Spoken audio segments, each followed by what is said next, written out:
দিদির মেয়ের এখানে চুল কেটে দিচ্ছি, এটা তোমরা দেখতেই পাচ্ছ।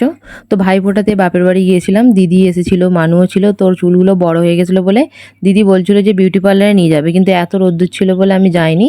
তো তখন আমাকে ওই বললো যে তুই কেটে দে, তুই তো আগে কেটে দিতিস।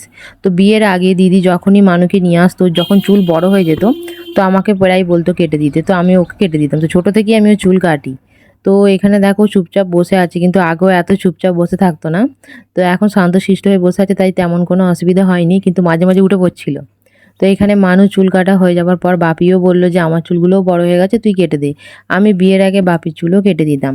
তো এখানে দেখো বাপিও বসে পড়েছে চুল কাটতে। তো বাপির চুল কাটা হয়ে যাওয়ার পর দিদি তখন আমাকে এসে বললো যে আমার চুলটা একটু সেভ করে দে, কারণ আমার চুলটা এবড়ো খেবড়ো হয়ে গেছে, ভালো লাগছে না। তো তারপর আমি এখানে দিদির চুল কাটতে বসে পড়েছিলাম। তো দিদির চুল কাটা হয়ে যাওয়ার পর বোনজিকে জিজ্ঞাসা করছিলাম কেমন লাগলো। তো চুল কেটে দিলাম, তোর কেমন লাগছে বল। খুব খুব খুব ভালো লেগেছে। আর মুখ থেকে হাতটা সারা, কি খাচ্ছিস বল এবার, কেমন লাগলো? ভালো লেগেছে। ভালো লেগেছে? আচ্ছা ঠিক আছে।